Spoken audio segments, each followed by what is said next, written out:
Vamos a hacer un ejercicio de línea de influencias. Tengo una estructura sencillita, un isostático, es una barra en ángulo, tiene un apoyo doble en A, tiene un apoyo simple en B, ¿sí?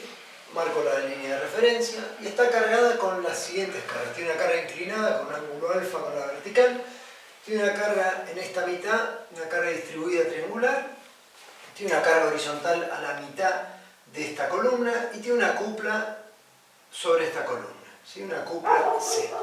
Entonces, vamos a aplicar el método cinemático para resolver el esfuerzo. Yo quiero calcular el esfuerzo de momento en el punto C. Entonces, dijimos que lo primero que tengo que hacer es poner en evidencia el esfuerzo. ¿Qué hago para poner en evidencia un esfuerzo de momento? Coloco una articulación y pongo en evidencia el esfuerzo de momento. ¿Sí? Lo pongo positivo. Una vez que tengo esta estructura, con esa articulación y con el momento que me interesa puesto en evidencia, lo que tengo que hacer es encontrar los polos del sistema. ¿Sí? Ahora yo, al poner la articulación, gané. Yo tenía antes un empotramiento entre estas dos partes. Puse una articulación, entonces lo que hice es darle un grado de libertad al sistema. Bien, lo que voy a hacer entonces es encontrar todos los polos del movimiento que se generó. Entonces, voy a tener, acuérdense que los polos absolutos están determinados por los vínculos absolutos, ¿sí? o vínculos externos. Entonces, la chapa 1, si gira, va a girar en el punto donde está articulada, no tiene otra posibilidad. Y la chapa 2, entonces el polo 1 va a estar en el punto A, el polo 1,2 va a estar en la articulación, ¿sí? Si la chapa 2 gira con respecto a la 1, no tiene otra posibilidad que girar en ese punto, porque es la articulación relativa. Y el polo 2 está determinado por la vinculación externa de la chapa 2. ¿Sí? Yo tengo una chapa 2 y acá tengo una chapa 1. Yo tengo una biela acá, entonces yo sé que el polo 2 tiene que estar en esta recta y a la vez tiene que estar alineado con el polo 1 y con el 1,2. O sea que este va a ser mi polo 2. Bien, ya tengo los polos de mi movimiento de mi grado de libertad. Voy a graficar los diagramas de desplazamiento virtual.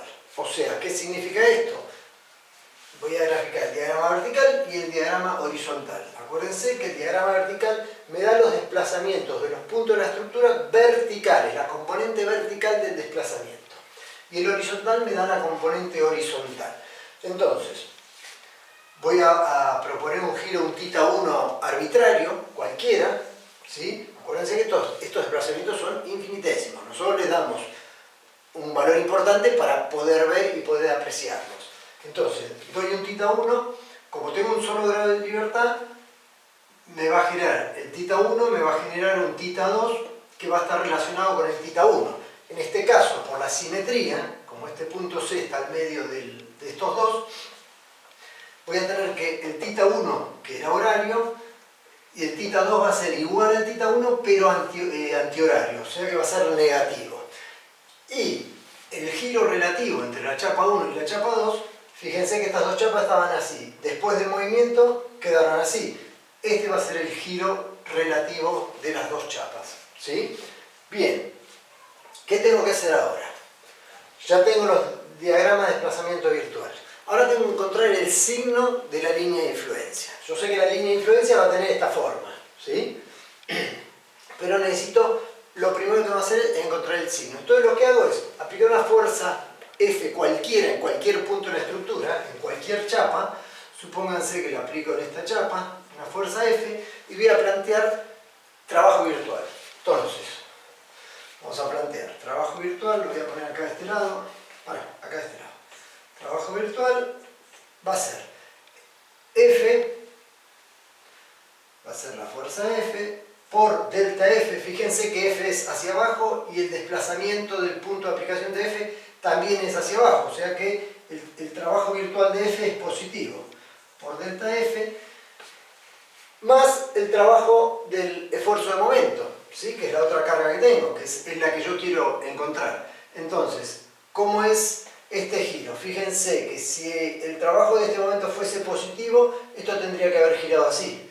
Pero esto yo arbitrariamente lo giré para abajo. O sea que el trabajo de M por θ1,2 va a ser negativo. O sea que me queda menos M por θ 1, 2.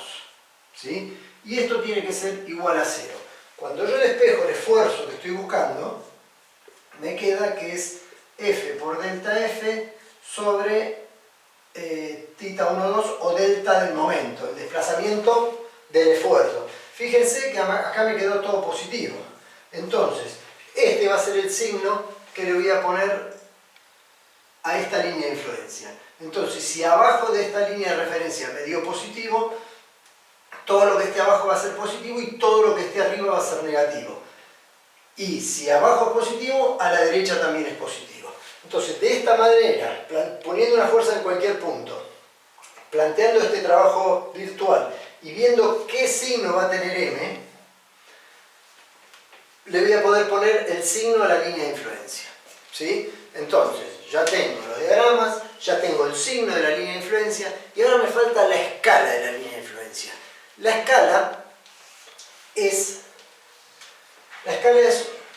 el valor 1 sobre A, donde A es igual al desplazamiento de mi esfuerzo. ¿Sí? Es el desplazamiento de mi esfuerzo. O sea, en este caso es lo que gira este esfuerzo M y este esfuerzo M. En este caso va a ser θ 1, 2. ¿Cómo hago para medir θ 1, 2? No agarro un transportador y mido el ángulo, ¿sí? Esto es un método gráfico, el método cinemático. Podría hacerlo analítico.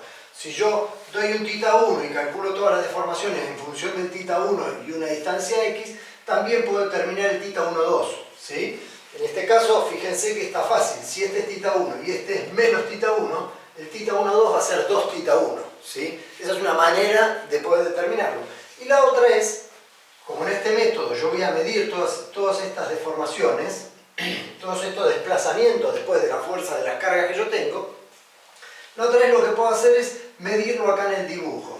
Fíjense, si yo tomo acá una distancia igual a 1, de acá a acá tomo una distancia igual a 1 en la escala que yo hice el dibujo, ¿sí? Esto tiene que estar a escala, ¿sí? Porque en este método yo voy a medir ciertas magnitudes en el dibujo, entonces lo tengo que dibujar lo mejor posible. Entonces, fíjense, yo sé que la tangente, lo voy a poner acá, después lo borro. Yo sé que la tangente de θ 1, 2 es igual a este segmento que lo voy a llamar A sobre esto que lo voy a llamar D, que en este caso es 1. Entonces yo sé que es igual a A directamente. Y como θ 1, 2, como θ 1 y θ 2 son infinitésimos, yo sé que esto es igual a θ 1, 2. Entonces, directamente, ¿cómo mido el ángulo? Si yo tengo gráficamente el ángulo que giran relativos, la chapa 1 con la chapa 2, yo marco, donde tengo el arco, marco un segmento de distancia 1 y lo que me dé el otro segmento A va a ser el θ 1, 2. O sea que de esa manera yo dejo expresado acá la escala. La dejo graficada acá y le pongo la letra A. ¿Sí? Bien, entonces ya tengo los diagramas con el signo y ya tengo la escala. Entonces ya estoy en condiciones de aplicar la expresión para calcular el momento en ese punto debido a todas estas cargas externas. Voy a borrar un poquito esto y voy a borrar esta parte de acá. Entonces, ¿cuál es la expresión del momento? La expresión del momento es igual 1 sobre la escala, 1 sobre A. 1 sobre A por... Vamos a la primera carga que tengo aplicada acá. Una carga P con un ángulo alfa con respecto a la horizontal. Yo lo que tengo que hacer cuando tengo cargas inclinadas es descomponerlas en su componente vertical. ¿Para qué? Para multiplicarlo por su coeficiente de influencia vertical y su componente horizontal para multiplicarlo por el coeficiente de influencia horizontal. En este caso, fíjense que la componente horizontal no tiene desplazamiento, o sea que no genera trabajo virtual. Y la única que genera es la componente vertical, que va a ser P por coseno de alfa. Entonces, esta es la componente vertical de P, ¿por qué ahora? Por el coeficiente de influencia, o sea, por el delta F, ¿sí? Bajo en este gráfico y mido este valor, o sea, por delta F. Ese es el trabajo que hace la componente vertical de P. Después tengo la carga distribuida. La carga distribuida, ahí en el apuntecito, yo les dije cómo teníamos que hacer. Tenemos por cada chapa que tengo en el sistema, acá tengo dos chapas, acá da la casualidad de que está en una sola chapa, ¿sí? Pero podría haber tenido una carga distribuida en las dos chapas, yo tengo que agarrar la carga distribuida por chapa, ¿sí? Entonces, calculo la resultante, esto es una carga triangular, o sea que la resultante R, que la llamé RQ, va a ser el valor Q en este extremo por esta distancia dividido 2, ¿sí?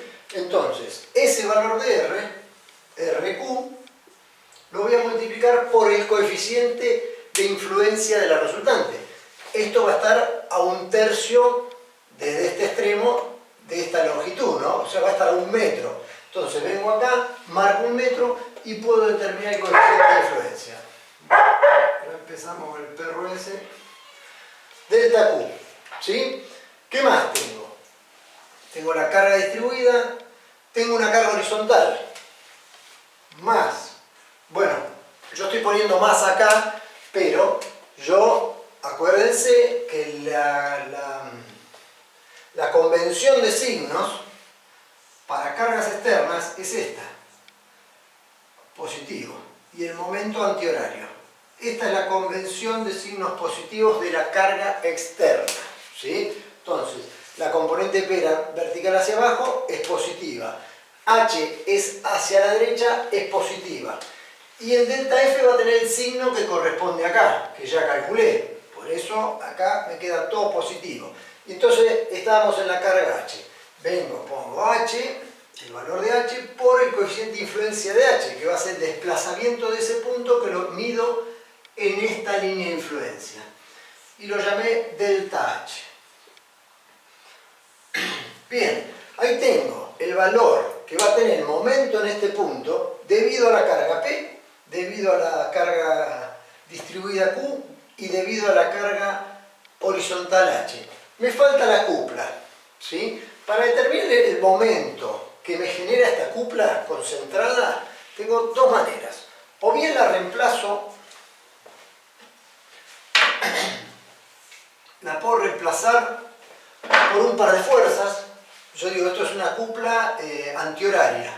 Entonces voy a poner una fuerza así, F1, y una fuerza así.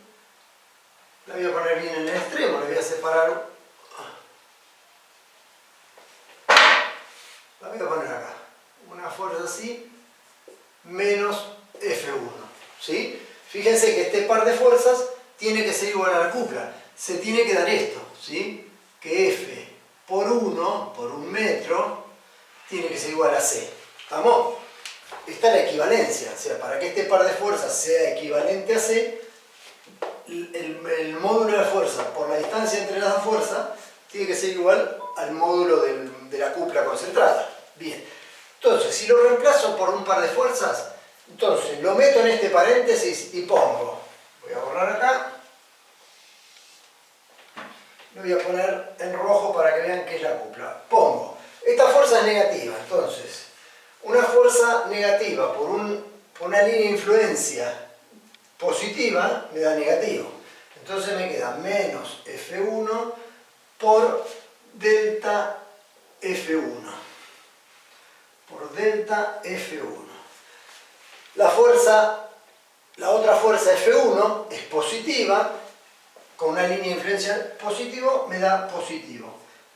F1 por delta, perdón, este la voy a llamar F2, la voy a llamar.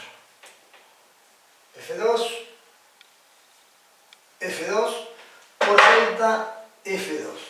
Fíjense que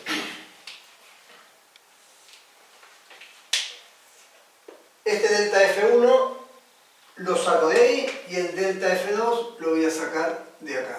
Delta F2. ¿Sí? Entonces, de esta manera, yo puedo determinar el momento en el punto C debido a todas estas cargas aplicadas. ¿Vamos? El otro método para calcular el esfuerzo de momento debido a la cupla, este par de fuerzas, esto lo reemplazo por menos C por la pendiente de la línea de influencia. ¿Sí? Esa pendiente, fíjense que C en este caso es positivo, ¿sí? Pero la pendiente, fíjense que arranca de un valor positivo y se hace cada vez más chico, o sea que esta pendiente es negativa, o sea que me queda igual a C por la pendiente de la línea de influencia.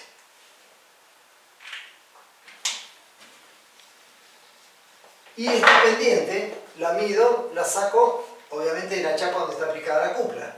Si esta es la línea de influencia, la pendiente de esta línea va a ser negativa y va a ser el valor este dividido este valor. Y directamente a todo eso lo divido por la escala o lo multiplico por la escala, que es 1 sobre A, y de esa manera yo puedo obtener el esfuerzo de momento en el punto C debido a estas cargas. Yo recomiendo que las cuplas las reemplacen por un par de fuerzas. Es más sencillo, directamente mido los desplazamientos de las dos fuerzas, las pongo donde yo quiero, siempre que estén en la misma chapa donde estaba la cupla, y de esa manera yo puedo determinar el momento. Bien, ahora vamos a ver otros esfuerzos.